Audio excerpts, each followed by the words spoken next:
Almost 2 years after I first published my data on the internet in 1994, I was finally contacted by another cousin pursuing our family's history. In 1996, my father's first cousin contacted me from Kansas. Her father was my grandfather's youngest brother, and she had a wealth of information on the De Backer family. She had managed to trace the family back to their home city in Belgium.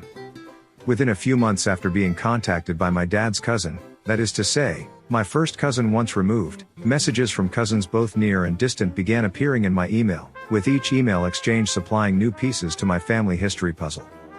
The year 1999 was a banner year for my genealogy research. A first cousin of mine, whom I had never met, found my website on her very first night on the internet. She sent me an email to let me know how excited she was when she saw the information that I had published on our De Backer family. A cousin on my maternal great-grandfather's side, a second cousin twice removed, contacted me from Louisville, Kentucky, about my mother's grandfather, E. J. Kulrose, providing me with the name of the town in Baden, Germany, from where they emigrated. Late in 1999, I received an email from someone researching the Gaum family, the family of my paternal grandfather's mother. At first, we were unsure if we were related, but we both knew that our families had first settled in Louisville, Ohio, after coming over from France. For several months we worked together with others through the medium of an online forum devoted to researching French families that had settled in Stark County, Ohio. The result of this was a tremendous windfall of information regarding a branch of my father's family of which I previously had little or no knowledge. As it turned out, this woman and I were related. We are third cousins twice removed. Not only that, but we also determined that we are double cousins. Double cousins result from when a pair of siblings from one family each forms a union with a couple of siblings from another family, two brothers from one family each marrying a sister from another family. Her ancestor, Josephine Favre, was the sister of my ancestor, Elise Favre, and her ancestor, Louis Gaum, was the brother of my ancestor, Francis Gaum. Not all of my contacts came from people finding my website. And this brings me full circle to the message that I found one evening when browsing one of the message boards on rootsweb.com.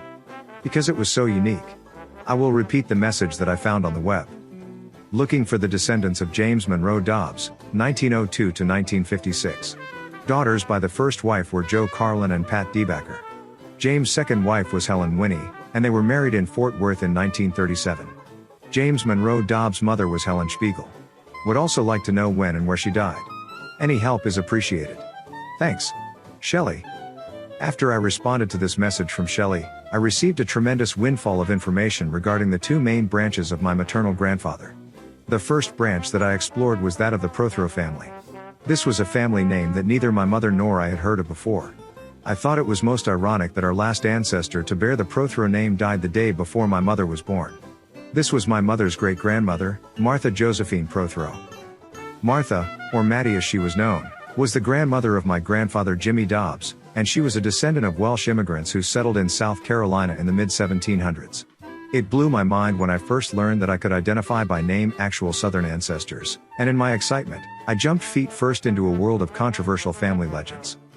But I know historical facts must take precedence over family tradition, no matter how harsh it might seem to debunk a tradition that was previously considered to be the truth. So rather than get mired in controversy, I will jump ahead to what we know as factual. Evan Prothero, the son of James Prothero and the alleged grandson of John Prudhoe, was born circa 1742 at Cheros, Darlington, District, South Carolina. He was my fifth great-grandfather. According to the roster of South Carolina patriots in the American Revolution, Evan Prothero was a soldier who served in the militia during 1781 and was a hog driver during 1782. Long before canning and refrigeration, hog drivers had to keep the army provisioned with livestock in those days. It is, therefore, possible to imagine that he saw action at Camden, Guilford, or possibly Yorktown along with other South Carolina militiamen. Following the Revolutionary War, many veterans migrated into the backcountry of South Carolina and the upcountry of Georgia along the Savannah River. Headright grants were given to patriots in return for their service. Under the Headright system, a veteran was granted 50 acres or more free of charge in return for service. Between 1790 and 1800, the population of Georgia jumped 97%.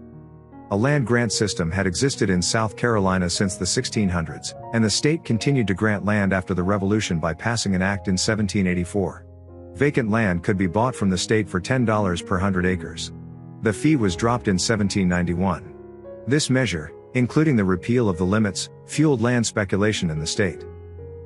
During one of my searches, I found an image of the second of a series of land grants to my fifth great-grandfather, Evan Prothero, or as we sometimes call him Evan the Patriot, and his sons and grandsons, those who stayed in South Carolina.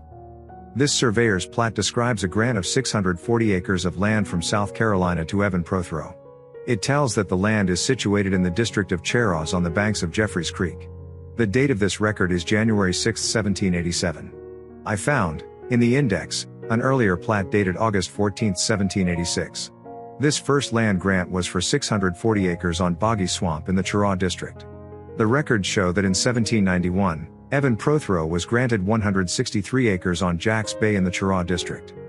Evan's son, Nathaniel, my fourth great-grandfather, eventually acquired land on the Georgia side of the Savannah River, and towards the end of his life, old Evan joined his son at a plantation near Elberton, Georgia. In South Carolina, the records show that in 1795 Nathaniel Prothero was granted 500 acres between Lake and Sparrow Swamps in the Cheraw district. Nathaniel's son, also named Evan, stayed in South Carolina, and had his plantation in Shaw's Creek Township near present-day Aiken, South Carolina. The younger Evan also received land grants from the state of South Carolina. In the plat books for Orangeburg District, South Carolina, there are several entries for Evan Prothero from 1829 to 1848. The records show that he got approximately 28 acres on branches of the Modesto River in 1829. In 1835, he got 640 acres on Sweetwater Branch in Orangeburg District and 237 acres on Hunters Branch in 1837. The records include 1,696 acres on Cedar Pond in Lexington District and 11,270 acres on South Modesto River and Cedar Creek. On those lands, Evan Prothero raised cotton, rice, and timber with the labor force of slaves. He was my third great-grandfather. It was certainly an interesting conversation with my mother when I informed her that she and I were descendants of a long line of people who enslaved people. Up until this point, we had no clue as to the connection that we had to the planter class of South Carolina and Georgia. In the next couple of chapters, a journey through the South continues, and with that, the topic of slavery will be explored further. That is all we have time for now. If you enjoyed this episode, be sure to hit the like button down below, and don't forget to subscribe to the Gathering More Leaves channel.